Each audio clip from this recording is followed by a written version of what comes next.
ಟ್ಯಾರೋದಲ್ಲೂ ಎಷ್ಟೊಂದು ಕಾನ್ಸೆಪ್ಟ್ ಇದೆ. ಇವಾಗ ಕರ್ಮ ಅಂತ ಒಂದು ಕಾನ್ಸೆಪ್ಟ್ ಇದೆ, ಅದರಲ್ಲಿ ವೀಲ್ ಆಫ್ ಫಾರ್ಚೂನ್ ಅಂತ ಒಂದು ಕಾರ್ಡ್ ಇದೆ. ಸೊ ಆ ವೀಲ್ ಆಫ್ ಫಾರ್ಚೂನ್ ಕಾನ್ಸೆಪ್ಟ್ ಏನಂದ್ರೆ ಕರ್ಮ. ಕರ್ಮ ಎಲ್ಲಿಂದ ಬರುತ್ತೆ, ರೂಟ್ಸ್ ಆ ವರ್ಡ್ ಕರ್ಮ ಎಲ್ಲಿಂದ ಬರುತ್ತೆ ಅಂದ್ರೆ ಹಿಂದೂಯಿಸಮ್.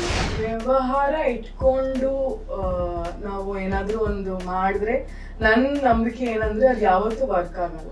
ಸೊ ನೀವು ಏನೇ ಮಾಡಿದ್ರು ಅದಕ್ಕೊಂದು ಪ್ಯಾಷನ್ ಅಂತ ಇರ್ಬೇಕು, ಅದಕ್ಕೊಂದು ಆಸಕ್ತಿ, ಅಥವಾ ನನ್ಗದು ಇದೇ ಮಾಡ್ಬೇಕು ಅಂತ ಆಸೆ ಇದೆ, ಅಥವಾ ನನ್ಗೆ ಹೆಲ್ಪ್ ಮಾಡ್ಬೇಕು ಜನಕ್ಕೆ ಅಂತ ಆಸೆ ಇದೆ ಅಂತ ಇಟ್ಕೊಂಡು ಹೋದ್ರೇನೆ ಅದು ಲಾಂಗ್ ಟರ್ಮ್ ಹೋಗುತ್ತೆ. ಜಾಸ್ತಿ ಬರೋರು ಯಾರಂದ್ರೆ ಲವ್, ಅಥವಾ ನಂದು ಬ್ರೇಕಪ್ ಆಯ್ತು, ಅವ್ರು ನನ್ನ ಬಿಟ್ಟೋದ್ರು, ಇವ್ರು ನನ್ನ ಬಿಟ್ಟೋದ್ರು ಅಂತ ಜಾಸ್ತಿ ಜನ ಅದಕ್ಕೋಸ್ಕರ ಬರ್ತಾರೆ. ರಿಲೇಶನ್ಶಿಪ್ ಸ್ವಲ್ಪ ಜಾಸ್ತಿ ಸಮಸ್ಯೆ ಆಗಿದೆ ಇವಾಗಿನ ಕಾಲದಕ್ಕೆ ಅಂತ ಅನ್ಸುತ್ತೆ. ಮತ್ತೆ ಕರಿಯರ್ ಮತ್ತೆ ಜಾಬ್ ಆಪರ್ಚುನಿಟೀಸ್ ಜಾಸ್ತಿ ಇಲ್ಲ, ಅದ್ರದ್ದೊಂದು ಒಂಥರ ಡಿಪ್ರೆಷನ್ ಅಂತ ಬರ್ತಾರೆ. ಸೊ ಅದೊಂದು ನಂಬಿಕೆ ತರ. ಓಕೆ, ಇವಾಗ ನಾವು ಪ್ರೇಯರ್ ಮಾಡ್ತೀವಲ್ಲ, ಪ್ರಾರ್ಥನೆ ಮಾಡ್ತೀವಿ, ಅದೊಂದು ನಂಬಿಕೆ ಮೇಲೆ ಮಾಡೋದು ನಾವು. ಸೊ ಇದನ್ನು ಒಂದು ನಂಬಿಕೆ ತರ. ಮೇನ್ ಕಾರಣ ನೀವೇ. ಸೊ ನಿಮ್ಮನ್ನ ನೀವ್ ಫಿಕ್ಸ್ ಮಾಡ್ಕೊಂಡ್ರೆ ಜಾಸ್ತಿ ಪ್ರಾಬ್ಲಮ್ಸೇ ಕಾಣೋದಿಲ್ಲ. ನೀವ್ ನಿಮ್ ಪಾಡಿಗೆ ನೀವೇ ಖುಷಿಯಾಗಿದ್ರೆ ಎಕ್ಸ್ಟರ್ನಲ್ ವರ್ಲ್ಡ್ ನಿಮ್ಗೆ ಏನು ಅನ್ಸೋದಿಲ್ಲ ಅಂತ ನಾನು ನಂಬಿಕೆ.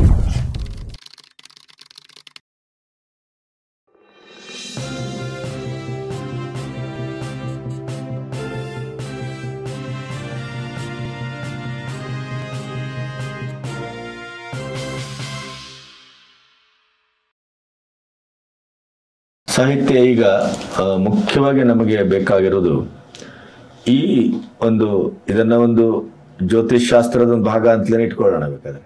ಯಾಕಂದ್ರೆ ನೀವು ಭೂತವನ್ನು ಹೇಳ್ತೀರಿ, ಭವಿಷ್ಯವನ್ನು ಹೇಳ್ತೀರಿ, ವರ್ತಮಾನವನ್ನು ಹೇಳ್ತೀರಿ. ನಮಗೆ ಒದಗುವ ಏನೇನು ತೊಂದರೆ ಇದೆ, ತಾಪತ್ರಯ ಇದೆ, ಲಾಭ ಇದೆ, ನಷ್ಟ ಇದೆ, ಇದೆಲ್ಲವನ್ನು ನೀವು ಈ ಕಾರ್ಡ್ಗಳ ಮೂಲಕ ಹೇಳ್ತೀರಿ.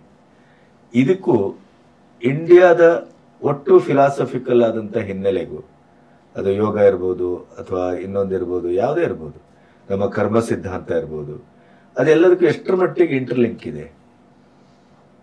ಸೊ ನನ್ನ ರಿಸರ್ಚ್ ಪ್ರಕಾರ ನನ್ಗೆ 100% ಲಿಂಕ್ ಇದೆ ಅಂತ ನಾನು ಓದಿದ್ದೀನಿ. ಸೊ ಸ್ಟಾರ್ಟಿಂಗ್ ಇಂದ ನೋಡಿದ್ರೆ ಇವಾಗ ತುಂಬಾ ವೆಸ್ಟರ್ನೈಸ್ಡ್ ಆಗಿದೆ ಎಲ್ಲಾನು. ಒಂದು ಶುಗರ್ ಕೋಟ್ ಮಾಡಿ ಅದನ್ನ ಎಷ್ಟು ಚಂದವಾಗಿ ಕಾಣೋ ತರ ಹೇಳ್ತಾರೆ, ಅದನ್ನ ಜನ ನಂಬ್ತಾರೆ. ಆದ್ರೆ ಅದ್ರದ್ದು ಮೂಲ, ಅದ್ರ ರೂಟ್ಸ್ ಎಲ್ಲಿಂದ ಬರುತ್ತೆ ಅಂತ ನೋಡಕ್ ಹೋದ್ರೆ, ಇವಾಗ ಜಸ್ಟ್ ಒಂದ್ ಸ್ಮಾಲ್ ಯೋಗದ ಕೆಳಗಡೆ ಮೆಡಿಟೇಷನ್ ಇಂದ ನಾವು ಹೇಗೆ ಸ್ಪಿರಿಚುವಲ್ ಅವೇಕನಿಂಗ್ ತರ್ಬೋದು, ಆ ಸಹಸ್ರಾರ ಚಕ್ರದ ಮೂಲಕ ಹೆಂಗೆ ನಾವು ಆ ಕಾಸ್ಮಿಕ್ ಎನರ್ಜಿಯನ್ನ ಪಡಿಬಹುದು, ಅದೆಲ್ಲ ನೋಡಕ್ ಹೋದ್ರೆ ಎಲ್ಲಾನು ಯೋಗ ಮತ್ತೆ ಮೆಡಿಟೇಷನ್ ಅಲ್ಲೇ ಬರುತ್ತೆ. ಮತ್ತೆ ಎಷ್ಟೊಂದು ಓದುವಾಗ ಅಥವಾ ರಿಸರ್ಚ್ ಮಾಡಿದಾಗ ನಾನು ಏನ್ ನೋಡ್ದೆ ಅಂದ್ರೆ, ಎಲ್ಲಾನು ಸ್ಟಾರ್ಟಿಂಗ್ ಟು ಮ್ಯಾಥಮ್ಯಾಟಿಕ್ಸ್ ಟು ಗ್ರಾಮರ್ನ ಕಂಡುಹಿಡಿದಿದ್ದೆ ಪಣಿನಿ ಅವರು ಅಂತ ನಾನು ರಿಸರ್ಚ್ ಮಾಡಿದ್ದೀನಿ. ಸೊ ಆ ಲಿಂಗ್ವಿಸ್ಟಿಕ್ ಅದರಿಂದಾನೇ ಬಂದಿದೆ. ಆ ಮ್ಯಾಥಮ್ಯಾಟಿಕ್ಸ್ ಕಾನ್ಸೆಪ್ಟ್ ಆಫ್ ಝೀರೋ, ಶೂನ್ಯ ಅಂತ ಹೇಳ್ತಾರಲ್ಲ, ಅದನ್ನು ನಮ್ಮ ವೇದ ಮತ್ತೆ ಉಪನಿಷತ್ಸಿಂದಾನೇ ಬಂದಿದೆ. ಮತ್ತೆ ಕಿಳಿ ಜ್ಯೋತಿಷ್ಯಂ ಅಲ್ಲಿಂದಾನೇ ಎಲ್ಲಾನು ಸ್ಟಾರ್ಟ್ ಆಗಿ, ಆಸ್ಟ್ರಾಲಜಿ ಸ್ಟಾರ್ಟ್ ಆಗಿ, ಝೋಡಿಯಾಕ್ ಸೈನ್ಸ್ ಅಂತ ಹೇಳ್ತಾರಲ್ಲ ಇವಾಗ, ಅದನ್ನು ರೂಟ್ಸ್ ಅಂತ ನೋಡಿದ್ರೆ ಈ ಆಸ್ಟ್ರಾಲಜಿ ಅಥವಾ ಜ್ಯೋತಿಷ್ಯಂ ಇಂದಾನೇ ಅಲ್ಲಿಂದಾನೇ ರೂಟ್ಸ್ ಬಂದಿರೋದು. ಇವಾಗ ಅದನ್ನ ಝೋಡಿಯಾಕ್ ಸೈನ್ಸ್ ಅಂತ ಮಾಡಿದ್ದಾರೆ, ಎಷ್ಟು ಹೆಸರು ಬದಲಾಯಿಸಿದ್ದಾರೆ. ಸೊ ಎಲ್ಲ ನೋಡಕ್ ಹೋದ್ರೆ ಅದು ತುಂಬಾನೇ ಕನೆಕ್ಟೆಡ್. ಒಂಥರ ಆಶ್ಚರ್ಯ ಆಗತ್ತೆ, ಎಲ್ಲಾನು ಮುಂಚೆನೆ ನಮ್ಗೆ ಗೊತ್ತಿತ್ತು, ಆದ್ರೆ ನಾವ್ ಅದನ್ನ ಸರಿಯಾಗಿ ಮಾರ್ಕೆಟೈಸ್ಡ್ ಮಾಡಿಲ್ಲ ಅದನ್ನ, ಅಥವಾ ಸರಿಯಾಗಿ ನಾವು ಪ್ಯಾಕಿಂಗ್ ಮಾಡಿಲ್ಲ, ಮಾರ್ಕೆಟ್ ಮಾಡಿಲ್ಲ. ಹೌದು, ಅದ್ರ ಬಗ್ಗೆ ಹೆಮ್ಮೆನೂ ತೋರಿಸಿಲ್ಲ. ಆದ್ರೆ ಅದು ವೆಸ್ಟರ್ನ್ ಇಂದ ಬರುವಾಗ ವಾವ್ ಅಂತ ಅನ್ಸುತ್ತೆ. ಆದ್ರೆ ನೋಡ್ಕೋದ್ರೆ ಅದೆಲ್ಲ ನಮ್ದೇ ಮೂಲ. ಇವಾಗ ಟ್ಯಾರೋ ಬಗ್ಗೆನು ನೋಡಿದ್ರೆ, ಟ್ಯಾರೋದಲ್ಲೂ ಎಷ್ಟೊಂದು ಕಾನ್ಸೆಪ್ಟ್ ಇದೆ. ಇವಾಗ ಕರ್ಮ ಅಂತ ಒಂದು ಕಾನ್ಸೆಪ್ಟ್ ಇದೆ, ಅದರಲ್ಲಿ ವೀಲ್ ಆಫ್ ಫಾರ್ಚೂನ್ ಅಂತ ಒಂದು ಕಾರ್ಡ್ ಇದೆ. ಸೊ ಆ ವೀಲ್ ಆಫ್ ಫಾರ್ಚೂನ್ ಕಾನ್ಸೆಪ್ಟ್ ಏನಂದ್ರೆ ಕರ್ಮ ಎಲ್ಲಿಂದ ಬರುತ್ತೆ, ರೂಟ್ಸ್ ಆ ವರ್ಡ್ ಕರ್ಮ ಎಲ್ಲಿಂದ ಬರುತ್ತೆ ಅಂದ್ರೆ ಹಿಂದೂಯಿಸಮ್ ನೀವೇನ್ ಕೊಡ್ತೀರಾ, ನಿಮ್ ಆಕ್ಷನ್ಸ್ ಏನ್ ಹೇಳತ್ತೆ ಅದೇ ನಿಮ್ಗೆ ವಾಪಸ್ ಸಿಗತ್ತೆ ಅಂತ ಹೇಳತ್ತೆ. ಸೊ ಅದ್ರದ್ದು ಒಂದು ಕಾನ್ಸೆಪ್ಟ್ ಇದೆ ಇದ್ರಲ್ಲಿ. ಮತ್ತೆ ದೈವದ ಕಾನ್ಸೆಪ್ಟ್ ಇದೆ, ಹೈ ಪ್ರೀಸ್ಟಸ್ ಮತ್ತೆ ಎಂಪರರ್, ಮೆಜಿಷಿಯನ್ ಕಾರ್ಡ್, ಅದೆಲ್ಲ ಒಂದು ದೇವಿ ಮತ್ತೆ ದೈವ ಕಾನ್ಸೆಪ್ಟ್ ಅಲ್ಲಿ ಬರುತ್ತೆ. ಸೊ ಅಥವಾ ಎಲ್ಲಾನು ಕನೆಕ್ಟ್ ಆಗಿದೆ, ಲೈಕ್ ಇಂಟ್ಯೂಷನ್ ಅಥವಾ ಥರ್ಡ್ ಐ ಚಕ್ರ.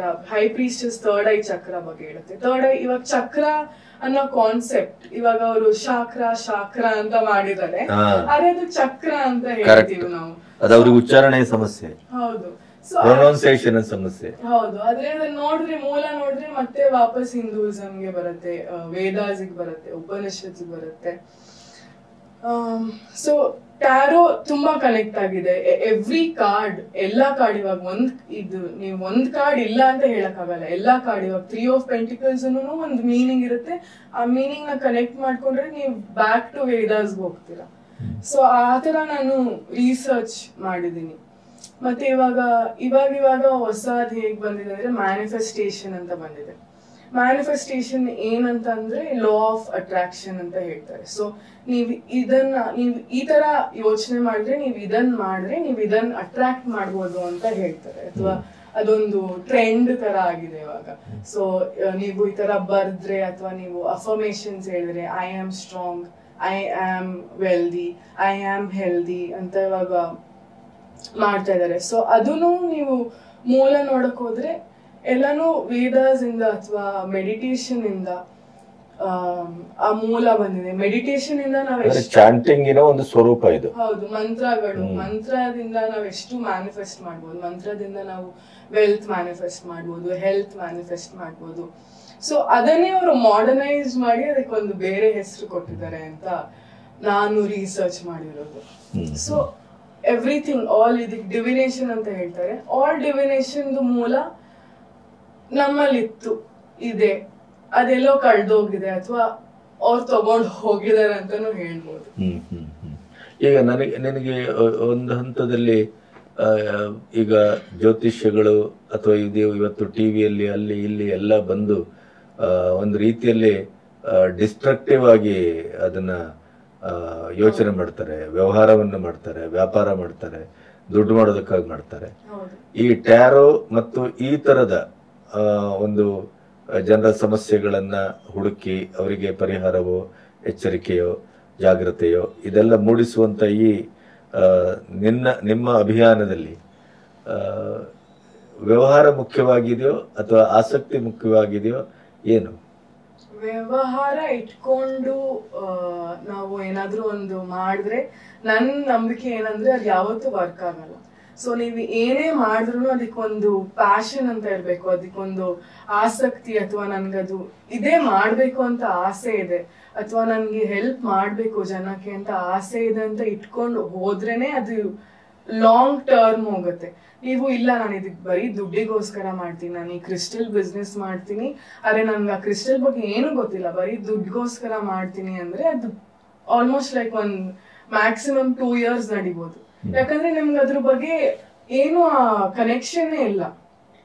ಸೊ ನನ್ ಬಿಲೀಫ್ ಏನಂದ್ರೆ ಕೇವಲ ದುಡ್ಡು ಬಂದ ವ್ಯಕ್ತಿಗಳನ್ನೆಲ್ಲ ಒಂದ್ ರೀತಿಯಲ್ಲಿ ಅವರನ್ನ ಸುಲಿಯುವುದು ಈ ತರ ಆಗುತ್ತೆ. ಆಮೇಲೆ ಭಯ ಪಡಿಸೋದು, ನೀವು ಹೀಗ್ ಮಾಡಿದ್ರೆ ಹೀಗಾಗತ್ತೆ, ಅದನ್ನ ಮಾಡಕ್ ಹೋದ್ರೆ ಅದು ನಿಮ್ಗೆ ವಾಪಸ್ ಕರ್ಮ ಒಂದಲ್ಲ ಒಂದ್ ದಿವಸ ಅಂಟ್ಕೊಳ್ತದೆ. ಹೌದು ಅಂತ ನನ್ನ ನಂಬಿಕೆ. ಸೊ ನನ್ನ ನಂಬಿಕೆ ಏನಂದ್ರೆ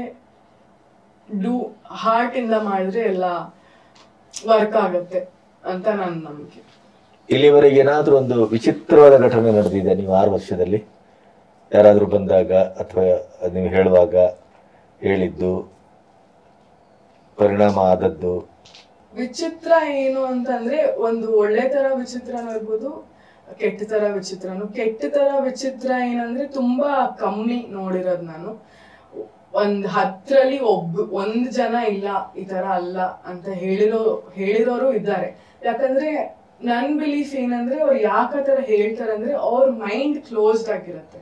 ಸೊ ಅವ್ರ ಅದನ್ನ ಒಂದು ನಂಬಿರಲ್ಲ ಇದನ್ನ, ಅವಾಗ ಅವ್ರು ಬಂದ್ಬಿಟ್ಟು ಕುತ್ಕೊಂಡು ಕೇಳಿದಾಗ ಅವ್ರಿಗೇನು ಅದು ಕನೆಕ್ಷನ್ ಇರಲ್ಲ. ಅಂದ್ರೆ ಆಬ್ವಿಯಸ್ಲಿ ಅವರು ಇಲ್ಲ ನಮ್ಗಿದು ಅರ್ಥ ಆಗಿಲ್ಲ, ನೀವ್ ಹೇಳಿದ್ ನಮ್ಗೇನು ಕನೆಕ್ಟ್ ಆಗಿಲ್ಲ ಅಂತ ಹೇಳ್ತಾರೆ. ಬಟ್ ಅದೇ ವ್ಯಕ್ತಿ ಒಂದ್ ಸ್ವಲ್ಪ ಓಪನ್ ಅಪ್ ಆಗ್ಬಿಟ್ಟು ಬಂದ್ರೆ ಅವ್ರದ್ದು ಒಪಿನಿಯನ್ ಚೇಂಜ್ ಆಗೇ ಆಗತ್ತೆ ಅಂತ ನನ್ನ ನಂಬಿಕೆ. ಮತ್ತೆ ಒಳ್ಳೆ ತರ ವಿಚಿತ್ರ ಅಂದ್ರೆ ಅದೇ ಒಂಥರ ಆಶ್ಚರ್ಯ. ಲೈಕ್ ಎವ್ರಿ ಟೈಮ್ ಅವರು ವಾಪಸ್ ಬಂದಾಗ ನೀವ್ ಹೇಳ್ದಂಗೆ ಆಯ್ತು, ನೀವ್ ಹೇಳ್ದಂಗೆ ಇದು ಅದೆಷ್ಟು ಒಂದ್ ಸ್ಮಾಲ್ ಡೀಟೇಲ್ ಇರ್ಬೋದು, ಒಂದ್ ಸ್ಮಾಲೆಸ್ಟ್ ಡೀಟೇಲ್ ಇಲ್ಲ ನಿಮ್ಗೆ ಈ ತರ ಆಗುತ್ತೆ ನಿಮ್ ವರ್ಕ್ ಸ್ಪೇಸ್ ಅಲ್ಲಿ, ಯಾರೋ ಒಬ್ರು ಬಂದ್ಬಿಟ್ಟು ನಿಮ್ಗೆ ಈ ತರ ಮಾಡ್ತಾರೆ ಅಂತ, ಈ ತರ ನಿಜವಾದ ಕತೆ ಇದು, ಈ ತರ ಮಾಡ್ತಾರೆ ಅಂತ ಹೇಳಿರ್ತೀನಿ ನಾನು. ಅವ್ರು ಬಂದ್ಬಿಟ್ಟು ಮತ್ತೆ ಹೇಳಿರ್ತಾರೆ, ಹೌದು ಇದೊಂದು ವ್ಯಕ್ತಿ ಇದ್ರು, ಅವ್ರು ಬಂದ್ಬಿಟ್ಟು ಈ ತರ ನಂಗೆ ಹೇಳಿದ್ರು, ಅವರಿಂದಾನೇ ಈ ತರ ಆಯ್ತು. ಅವಾಗ ನಂಗೆ ಅನ್ಸುತ್ತೆ ಈ ತರ ಒಬ್ರಲ್ಲ ಇಬ್ರಲ್ಲ ಎಷ್ಟೊಂದ್ ಜನ ಬಂದ್ಬಿಟ್ಟು ಹೇಳಿದಾಗ ಓಕೆ ಇದೇ ನನ್ ಮೀನಿಂಗ್, ಇದೇ ನನ್ ಪರ್ಪಸ್, ಇದಕ್ಕೆ ನಾನು ಮಾಡ್ತಾ ಇದ್ದೀನಿ ಅಂತ ಅನ್ಸುತ್ತೆ.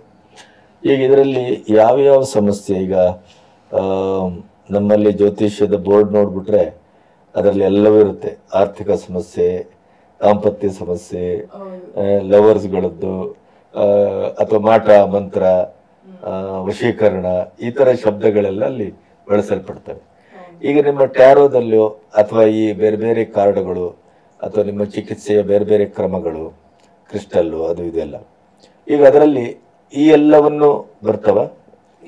ಎಲ್ಲ ಟೈಪ್ ಅಲ್ಲೂ ಬರ್ತಾರೆ. ಕರಿಯರ್ಸ್ ಅವರು ಬರ್ತಾರೆ. ಜಾಸ್ತಿ ಬರೋರು ಯಾರು ಅಂದ್ರೆ ಲವ್, ಅಥವಾ ನಂದು ಬ್ರೇಕಪ್ ಆಯ್ತು, ಅವ್ರು ನನ್ನ ಬಿಟ್ಟೋದ್ರು, ಇವ್ರು ನನ್ನ ಬಿಟ್ಟೋದ್ರು ಅಂತ ಜಾಸ್ತಿ ಜನ ಅದಕ್ಕೋಸ್ಕರ ಬರ್ತಾರೆ. ಹೌದು, ಜಾಸ್ತಿ ಅದೇನೆ ಅನ್ಸತ್ತೆ ನನಗೆ. ರಿಲೇಶನ್ಶಿಪ್ ಸ್ವಲ್ಪ ಜಾಸ್ತಿ ಸಮಸ್ಯೆ ಆಗಿದೆ ಇವಾಗಿನ ಕಾಲದಕ್ಕೆ ಅಂತ ಅನ್ಸುತ್ತೆ. ಮತ್ತೆ ಕರಿಯರ್ ಮತ್ತೆ ಜಾಬ್ ಆಪರ್ಚುನಿಟೀಸ್ ಜಾಸ್ತಿ ಇಲ್ಲ, ಅದ್ರದ್ದೊಂದು ಒಂಥರ ಡಿಪ್ರೆಷನ್ ಅಂತ ಬರ್ತಾರೆ. ಅದಾದ್ಮೇಲೆ ಅದ್ರ ಕೆಳಗೆ ಎಲ್ಲಾನು ಬರುತ್ತೆ. ಅವ್ರಿಗೆ ಯಾವ ರೀತಿಯ ಪರಿಹಾರ ಅಥವಾ ಯಾವ ರೀತಿ ಅವರನ್ನು ನೀವು ಇದು ಮಾಡ್ತೀರಿ, ಗೈಡ್ ಮಾಡ್ತೀರಿ? ಸೊ ನಾನು ಹೇಳ್ತೀನಿ, ನೀವು ಈ ತರ ಸೆಕ್ಟರಿಗೆ ಹೋದ್ರೆ ಒಳ್ಳೇದಾಗತ್ತೆ, ಅಥವಾ ಈ ತರ ಬಿಸ್ನೆಸ್ ಹೋದ್ರೆ ಒಳ್ಳೇದಾಗತ್ತೆ, ಅಥವಾ ಈ ಮಂತ್ ಏನಾದ್ರೂ ಆಗ್ಬೋದು. ಸೊ ಅದೊಂದು ನಂಬಿಕೆ ತರ.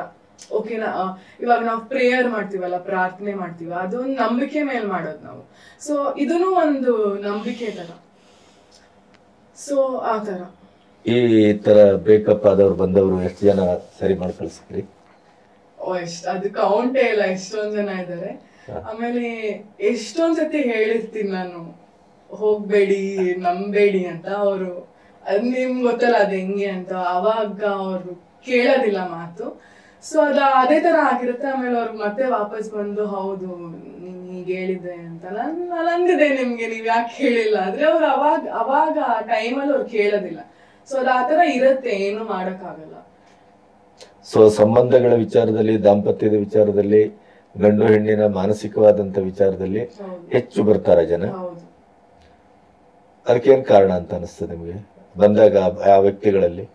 ಏನ್ ಕಾರಣ ಅಂದ್ರೆ ಅವರೇ ಕಾರಣ ಅಂತ ನನ್ಗನ್ಸುತ್ತೆ. ಸೊ ನೀವೇ ಸರಿ ಇಲ್ಲ, ನಿಮ್ಮ ಮಾನಸಿಕ ಇದ್ದು ಸರಿ ಇಲ್ಲ ಅಂದ್ರೆ, ನಿಮ್ಗೆ ನಿಮ್ ಮೇಲೆ ಟ್ರಸ್ಟ್ ಇಲ್ಲ, ನಿಮ್ಗೆ ನಿಮ್ ಮೇಲೆನೆ ಒಲವು ಇಲ್ಲ, ನಿಮ್ ಮೇಲೆನೆ ಲವ್ ಇಲ್ಲ, ಸೆಲ್ಫ್ ಲವ್ ಇಲ್ಲ, ಜಾಸ್ತಿ ಡೌಟ್ ಪಡ್ತೀರಾ. ನೀವ್ ಯಾಕೆ ಡೌಟ್ ಪಡ್ತೀರಾ? Because you doubt yourself ಅಲ್ವಾ? ಸೊ ಮೇನ್ ಕಾರಣ ನೀವೇ. ಸೊ ನಿಮ್ಮನ್ನ ನೀವ್ ಫಿಕ್ಸ್ ಮಾಡ್ಕೊಂಡ್ರೆ ಜಾಸ್ತಿ ಪ್ರಾಬ್ಲಮ್ಸೇ ಕಾಣೋದಿಲ್ಲ. ನೀವ್ ನಿಮ್ ಪಾಡಿಗೆ ನೀವೇ ಖುಷಿಯಾಗಿದ್ರೆ ಎಕ್ಸ್ಟರ್ನಲ್ ವರ್ಲ್ಡ್ ನಿಮ್ಗೆ ಏನು ಅನ್ಸೋದಿಲ್ಲ ಅಂತ ನನ್ನ ನಂಬಿಕೆ. ಸಾಹಿತ್ಯ ಅವರು ನಮಗೆ ಕಾರ್ಡ್ ರೀಡಿಂಗ್ ಮುಖಾಂತರ ಪ್ಯಾರಾಒಲಿಂಪಿಕ್ ಕಮಿಟಿ ಆಫ್ ಇಂಡಿಯಾದವರು ಅವ್ರ ಹೆಲ್ಪ್ ತಗೊಂಡ್ವಿ. ಮತ್ತೆ ಅದ್ರ ಜೊತೆಯಲ್ಲಿ ಮೆಂಟಲ್ ಹೆಂಗೆ ಕಂಟ್ರೋಲ್ ಮಾಡ್ಬೋದು, ಆಮೇಲೆ ಇದರಿಂದ ಹೇಗೆ ಸ್ಪೋರ್ಟ್ಸ್ ಪರ್ಫಾರ್ಮೆನ್ಸ್ ಅನೌನ್ಸ್ ಮಾಡ್ಬೋದು ಅಂತೇಳಿ ಹೇಳ್ಕೊಟ್ರು. ನಾನು ಸತ್ಯನಾರಾಯಣ, ನ್ಯಾಷನಲ್ ಪ್ಯಾರಾಲಿಂಪಿಕ್ ಕೋಚು. ಈ ಸಲ ಟೀಮ್ ಇಂಡಿಯಾಗೆ ನಾನು ಕೋಚ್ ಆಗಿ ಹೋಗಿದ್ದೆ. ನಾನು ಇಲ್ಲಿ ತನಕ 4 ಒಲಿಂಪಿಕ್ಸ್ ಅಲ್ಲಿ ಹೋಗಿ ಬಂದಿದ್ದೀನಿ. ಆದರೆ ಈ ಥರದ ಒಂದು ಟೆಕ್ನಾಲಜಿಯಿಂದ, ಈ ಥರದ ಒಂದು ಗೈಡೆನ್ಸ್ ಕಾರ್ಡ್ ರೀಡಿಂಗ್ ಇಂದ ಪರ್ಫಾರ್ಮೆನ್ಸ್ ಅನೌನ್ಸ್ ಮಾಡಬಹುದು ಅಂತ ನನಗೆ ಗೊತ್ತಾಗಿದ್ದೆ. ಇದೇ ಮೊದಲನೇದಾಗಿ. ಮತ್ತೆ ಈ ಪ್ಯಾರಾಒಲಿಂಪಿಕ್ ಕಮಿಟಿ ಆಫ್ ಇಂಡಿಯಾದವರು ಏನಿದೆ, ನಾವು ಹೊಸ ಅದರಲ್ಲೂ ಪ್ಯಾರಾ ಸ್ಪೋರ್ಟ್ಸ್ ಅಥ್ಲೀಟ್ಸ್ಗೆ ಒಂದೇ ಕಡೆ ಇರ್ತಾರೆ, ಅವ್ರಿಗೆ ಮೆಂಟಲ್ ಸ್ಟ್ರೆಸ್ ಜಾಸ್ತಿ ಇರುತ್ತೆ. ಇದನ್ನೆಲ್ಲ ಸಾಹಿತ್ಯ ಅವರು ನಮಗೆ ಗೈಡ್ ಮಾಡಿದ್ದಕ್ಕೆ ಇಷ್ಟು ಚೆನ್ನಾಗಿ ಪರ್ಫಾರ್ಮೆನ್ಸ್ ಮಾಡಲಿಕ್ಕಾಯ್ತು. ನಾನು ಅವರಿಗೆ ಈ ಸಂದರ್ಭದಲ್ಲಿ ಗುಡ್ ಲಕ್ ಕೇಳಲಿಕ್ಕೆ ಇಷ್ಟಪಡ್ತೀನಿ, ಮತ್ತೆ ಶುಭಾಶಯಗಳನ್ನು ಕೊಡ್ತಾ ಇದ್ದೀನಿ ನನ್ನ ಹೋಲ್ ಟೀಮ್ ಕಡೆಯಿಂದ. Thank you.